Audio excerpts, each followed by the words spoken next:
Hey phonies, Crazy Pretzel coming to you live with my NXT review. Now, Classic 1333 assigned me outside here in this crap hole area. I mean, look at this area. Fucking sand, rocks, acorns, probably geese shit, all kinds of crap on the floor. You know, I like working for the Revolution and all, but this Classic 1333, oh, I'm gonna have a talking to that mofo for putting me out here in this shithole of an area. So, anyway, phonies, I'm here with my NXT review, and before I go into my show here, I got something to say. Now, what exactly does NXT stand for? Does it stand for Next Extreme Thing? And if it stands for that, then why is there an X instead of an E? So, really, they have a show called NXT, but they really don't have a meaning for it. So, what's the point, phonies? I'm confused. Oh well, let's jump into this show. Before I go into the show, let me see if I can fix this camera just a little bit. Well, let's see. That way you can kind of see my body a little bit instead of just my head. There's more to Crazy Pretzel than just brains, you know. Well, some things. But anyway, let's go into the show. So, this is the first time I've ever actually watched NXT, so if I'm a little bit rusty, I apologize, but you know what, unlike wrestlingfan777777 or whatever that phony's name is, I'm actually reviewing a show. See, but before I even go into the show, wrestlingfan777893, see, phony, you like to complain about me and Grumpy Cheeto? Well, phony, we're actually reviewing wrestling shows here, you know.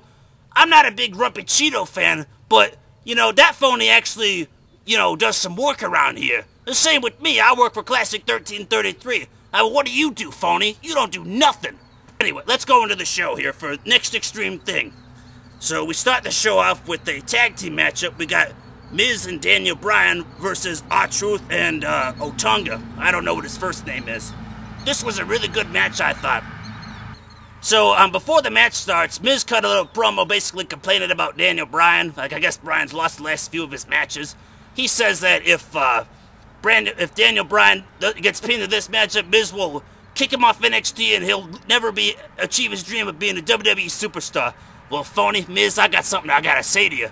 See, Daniel Bryan's actually an FCW star, so theoretically, since he's actually under a developmental contract, he technically is already part of WWE, so in a way, he's already fulfilled his dream. Bet you didn't know that one, phony. Alright, let's go into the action of the first matchup. So the first match started off here with R-Truth and Otunga having the upper hand, and then R-Truth hit a nice flip dive to both Daniel Bryan and Miz on the outside, and pretty much Otunga took over for a while, and then eventually Daniel Bryan got a tag in. He hit an awesome missile drop kick on Otunga for a 2 count, and then he got Otunga in a heel hook move. For probably about a good minute or so, he had like a heel hook on him, and it looked like Otunga was about to tap out. And then Miz tags himself into the matchup, and Daniel Bryan is arguing with Miz, you know, what the hell, I got things under control here, son. And then basically, when the referee's view was obstructed by a cataract and by their confrontation, as Michael Cole said, I don't know why that phony says obstructed. Why doesn't he say when the ref's back is turned? Something simple, because really the referee's view ain't obstructed. Yeah, Classic 1333 has already had this argument. But anyway, so referee's view is obstructed, and illegally R-Truth hits a jumping heel kick on on The Miz, I'm sorry, on The Miz, and then Otunga hits Kozlov's like choke slam spinebuster maneuver and pins Miz. So Miz and Bryan lose, but you know Bryan doesn't lose his career, as so to speak, on the show. And then after the match was over, Miz is yelling at Bryan, you know, you lost, you know, you better get out of my face, phony. And then Daniel Bryan threatens to slap Miz, and Miz, you know, stands back kind of like, you know, he was expecting to get slapped or something like that. So, you know, I thought it was kind of cool that Bryan's kind of stood up for himself a little bit. So then we get a brief little promo, not really a backstage promo, but a little interview with Heath Slater, who's, you know, managed by Christian. And basically, I guess last week, Carlito spit an apple in the guy's face. And he wants revenge, basically. That's basically what the whole point of this was. If I saw Heath Slater, I probably would have spit an apple in his face, too. Actually, I probably would have thrown some of this crap that's out here in this area in that mofu's face. So, anyway, then we got another backstage interview with Matt Striker, and basically Striker asked Miz, he said something. He basically repeated what Cole said about if Miz or if Daniel Bryan got pinned, he would get fired. But actually, Striker asked Miz, do you feel that you let the team down because you got pinned? And then Miz is like, I'm the talent of this team. And then Bryan shows up and says, well, all your partners have carried you in the past, and if you're so talented, why did we lose tonight? So we're left with that moment. I thought that was pretty cool. Okay, the next match we got on the show, we've got, well, actually, we had another backstage promo before we get to it. Basically, it was Matt Hardy and Justin Gabriel backstage, and Hardy is basically, encouraging about his match tonight. You're in the main event, just do what you did last week and you'll get ahead, because I guess he won his match last week, which is my first time watching, so I didn't see what happened.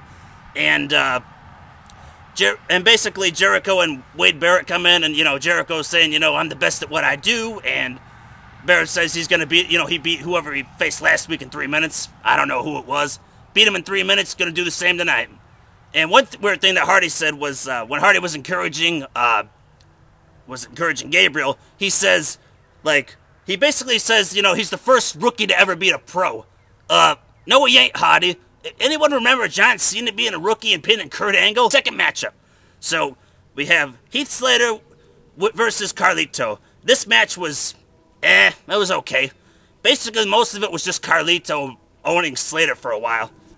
And, the finish of the matchup was, Carlito was, gonna go get his apple and spit it in the face, but then Christian, took it and, was all like, I got your apple, and then, Carlito's guy, Michael Tarver, was like, hey, you better give that apple back, and then Christian's like, okay, gives it back to him, and then, anyway, Carlito's distracted, and then, he tries to roll up Slater, then Slater counters it and gets a 3 count, so Slater beats Carlito. The match was okay, but could have been better. You ever notice how Carlito's always leaving his apples in the ring? Well, really, those apples are probably dirty, and the fact that they're not actually washing the apple or washing their hands, doesn't that encourage, bacteria growth or something? I'm just saying. So, let's see, what else happened on NXT? Oh, they had a Darren Young backstage promo. Before I go into the promo, I'd like to say this. Darren Young's look, he kind of looks like a mix of Orlando Jordan, Coco Beware, and a little bit of Scotty 2 Hotty.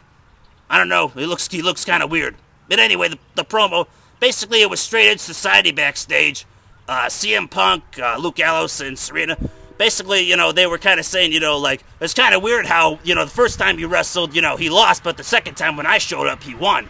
And then while that's going on, Darren Young shows up and he's all like, guys, I can do whatever I want, and then the Straight Edge Society's like, you can do it straight edge. Straight edge means you're going to win, and if you do it your way, well, we'll see what happens. Really, Darren Young, you can do whatever you want, but straight edge is the way to go. Just my opinion. So then we get to our main event of the show. We got Justin Gabriel versus Wade Barrett. Wade Barrett was the guy that Jericho's, with, the World Heavyweight Champ. And this was a good matchup. A little bit too short, in my opinion, but it was good. Gabriel kind of reminds me of RVD's a little bit. Kind of he's got a lot of speed with kicks and leg sweeps and stuff like that. I think this guy's got some talent. So, anyway, some of the big moves of the matchup, there was a nice leg sweep by Gabriel, and then Barrett took over with kind of working on the back and the neck of Gabriel for a while. He was choking him on the ropes, and then he did a reverse neck snap type maneuver. And then eventually, Barrett had him up at a fireman's carry type move, and then Gabriel countered it to a sunset flip type pin for a 2 count, and then Barrett hit this really cool looking backbreaker. It was kind of like if you ever seen Trish Stratus faction move, how she springs kind of up the top rope and then does it. He put him up on the top rope, then lifted him up in the air, and then smashed him with a backbreaker. Got a 2 count off that. And then the finish kind of came out of nowhere. Both guys were up at the top rope, and then Gabriel knocked off Barrett, and then he hit a pretty awesome 450 splash and got a 3 count. After the matchup, Jericho, shows why he's the world champion, chucks Matt Hardy's punk ass out of the ring, and then he hits a code breaker on Gabriel and then puts him in a really sick-looking wall to Jericho. It wasn't just the standard Boston Crab one. He really, had him, wrenched back with, the knee, on the back of the head. It was really cool. So that's NXT. I hope you phonies enjoyed it. I might start reviewing this show. I don't know what's gonna happen.